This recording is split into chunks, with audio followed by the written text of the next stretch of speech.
today we are going to finish the part 2 on the BBL. Not the BBL. Look, I'm so used to talking about the BBL. This is sad stuff, man. I'm so sad that this is over. No more BBL talk. Right. So, today we are going to finish the narcissist story, okay? I had to throw in some clothes real quick. Yes, I got on my bra and some leggings and stuff. And I washed my hair, but I needed to go ahead and finish the story. So, I'm not going to show you all this beautifulness.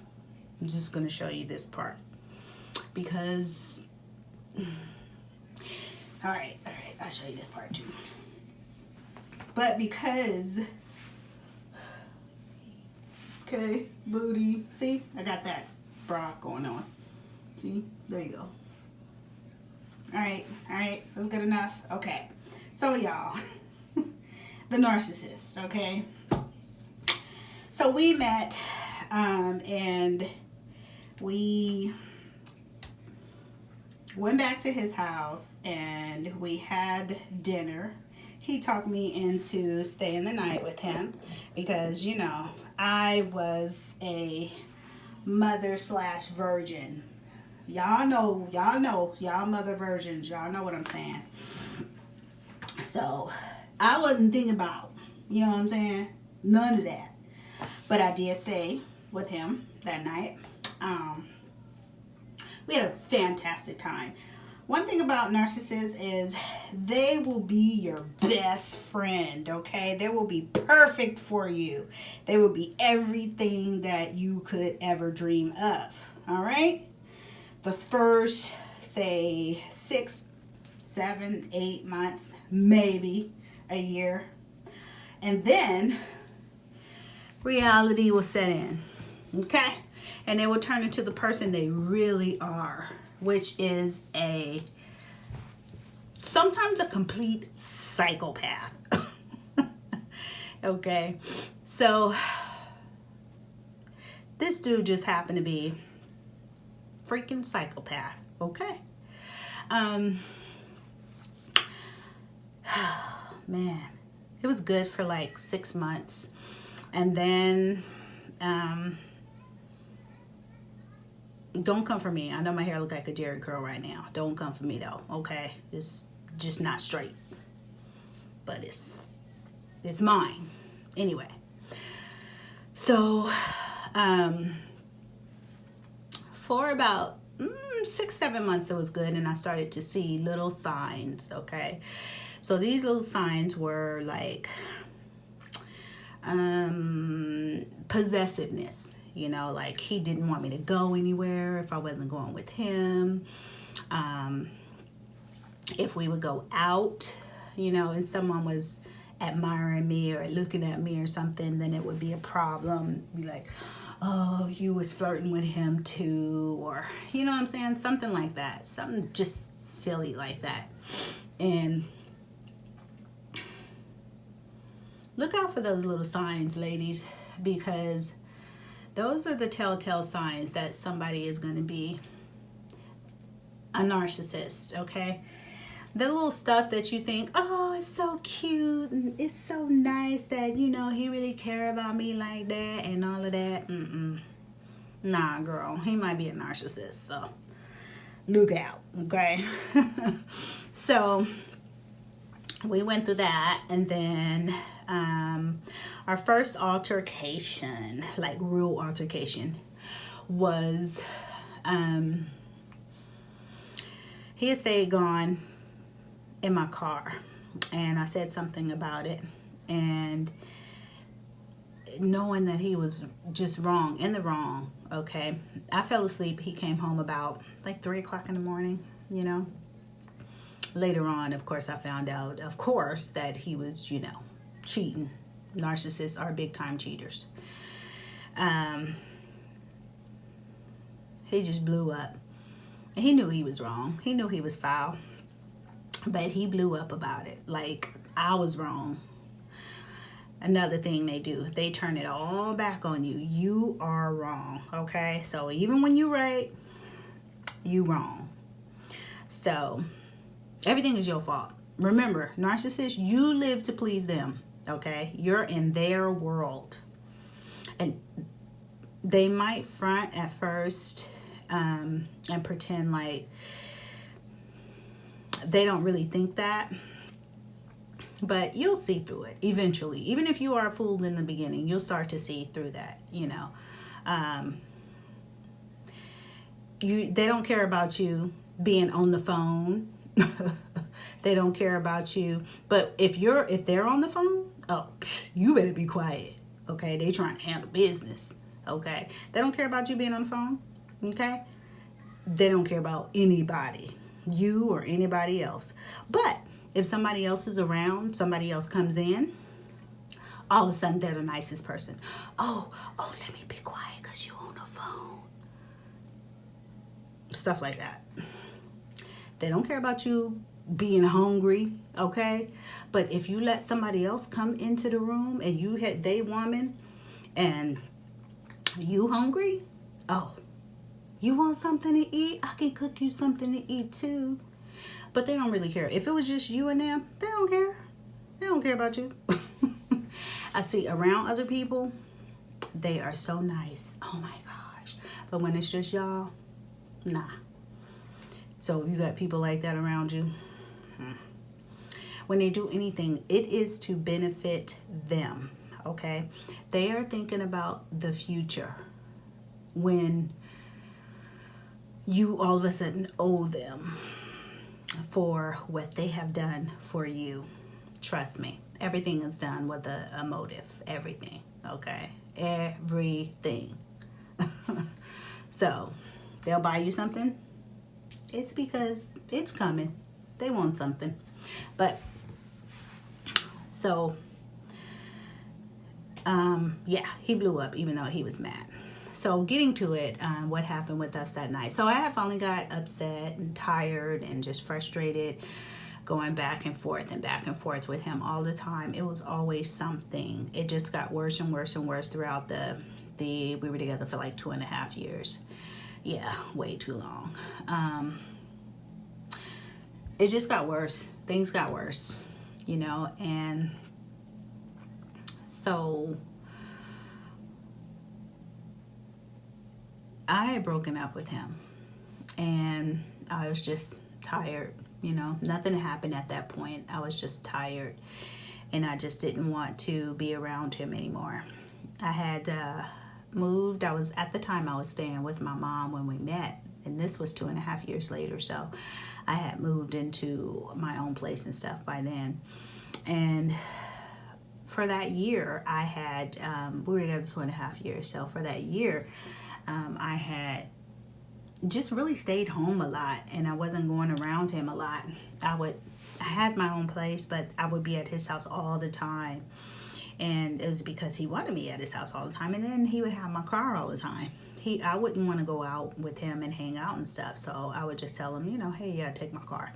But I would stay at his house while he took my car because, see, they're possessive. If I was at his house, I knew that he wouldn't keep my car. And when he come home, he wouldn't be coming home to some woman. He'd probably be at some woman's house. Come to think of it now, I knew.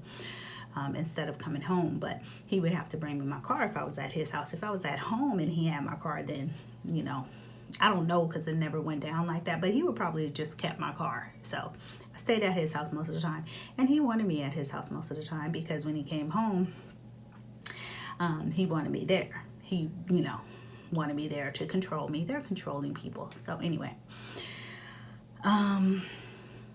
so I got tired of doing all of that. And then so for the second year, for like a straight year, I just stayed at home.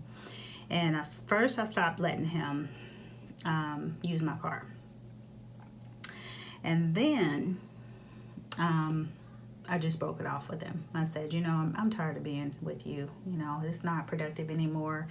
You know, I don't want to go out with you anymore. I'm never going out with you anymore. You know, I'm always in the house. I'm always at home. You know, it's just, it doesn't make sense anymore. You know, why would we stay together? I'm not happy. you're not happy unless you got my car, because if you don't and I say no, then you having a fit about it. So, you know, so I'm like, that makes no sense, and I don't want to do it anymore. So we, excuse me, broke up. I stayed home, and he, you know, stayed home too.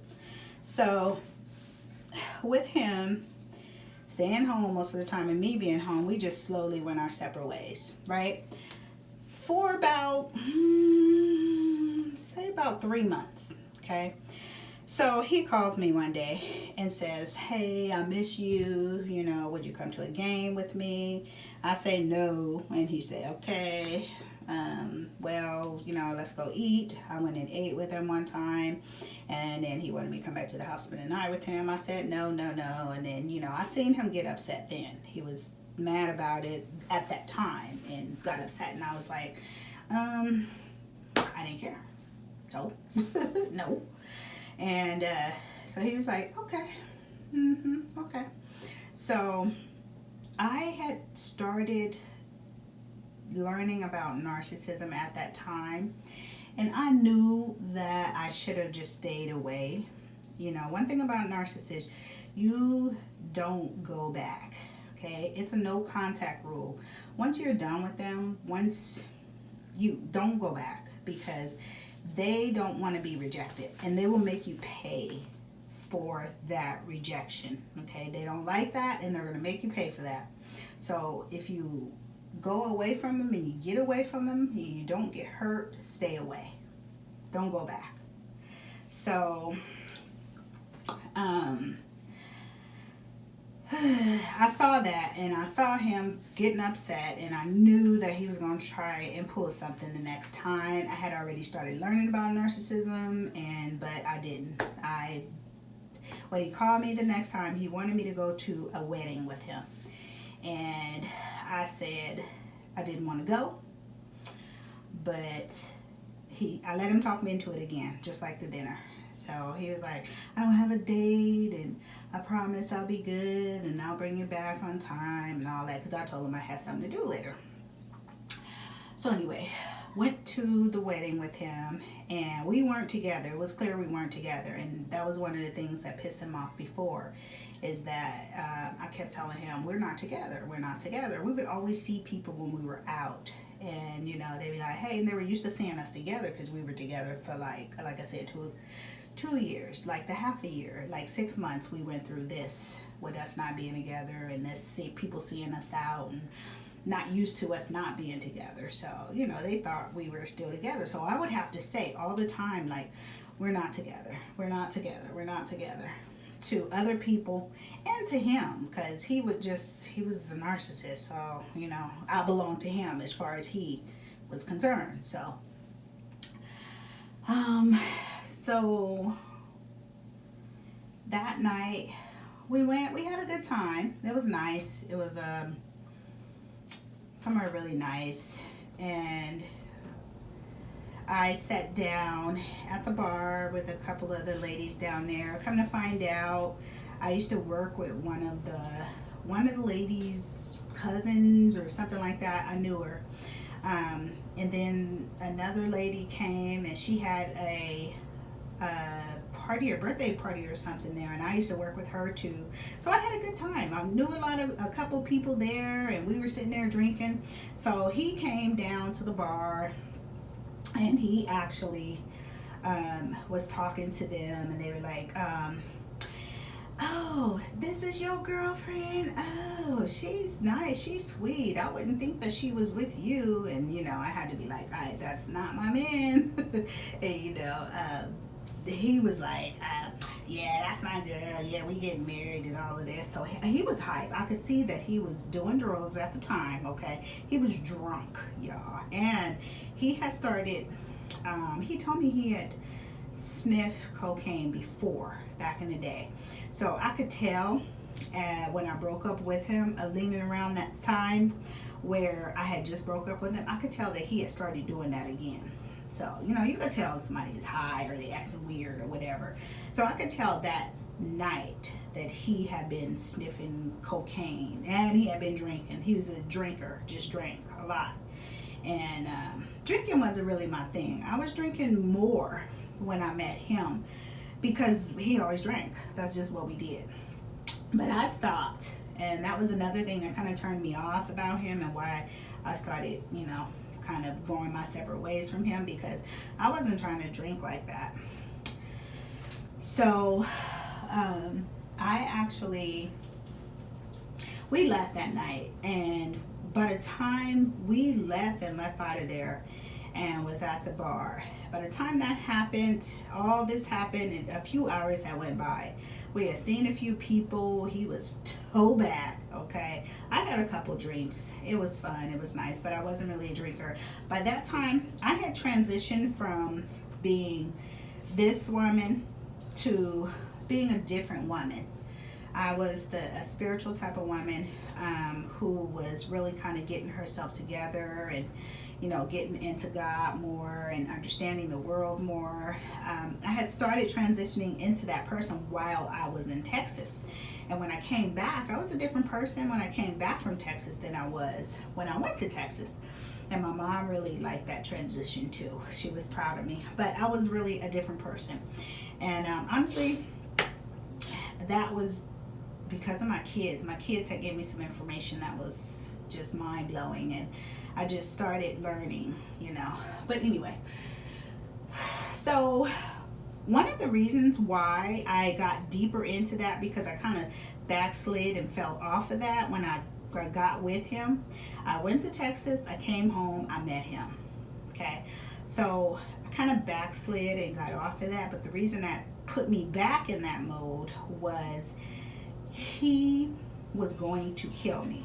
I don't know how I knew, but I knew that that man was going to kill me. He was going to be the reason I was going to die. I had went through a lot of things with him. It wasn't like battery stuff where he was like beating me up or nothing like that, but he had done some things and said some things to me, and it scared me. So I knew that making a true break from him was going to cause me some pain. Something was going to happen. It wasn't going to be easy. So I had to make that break. I had to get that done. But I knew if I didn't get God in my life and quickly, and if I didn't get away from him, I was going to die.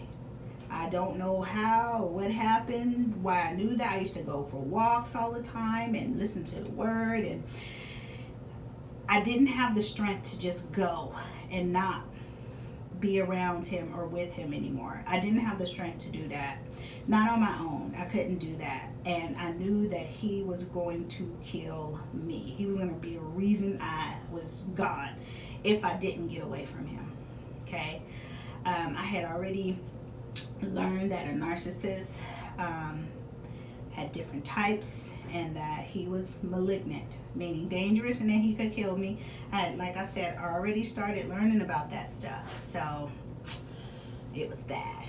So this is the night that all of that happened, okay? So that will be on the next one, because I've talked now for 18 minutes and I gotta end this. So I'm gonna do a part 3. I'm gonna record it now, but I'm not gonna post it now. I'm gonna post it later. So when you see it, I'm still look like this. All right, y'all. Bye.